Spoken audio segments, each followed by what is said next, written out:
This is the Lone Creator YouTube. We hope this video helps. You're starting inside the sheet. Open the print dialog now with File Print or Ctrl+P, CMD+P. Once the print preview appears, you'll see Initial Page options on the right. Make sure to select the specific sheet or range you need. This prevents changing size for the whole workbook unintentionally.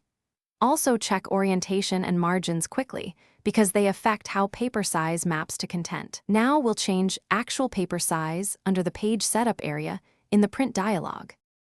In the Print preview, open More Settings and locate the Paper Size dropdown.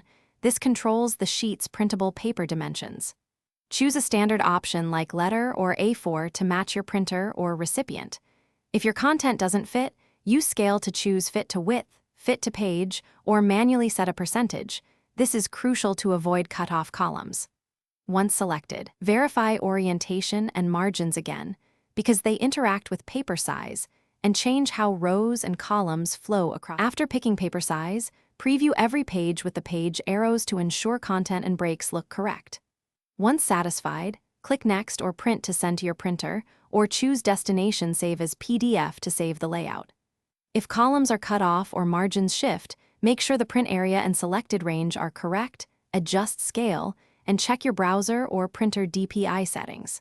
If problems persist, try exporting to PDF, then printing from the PDF viewer to preserve sizing. Thanks for watching. Consider subscribing if we helped you.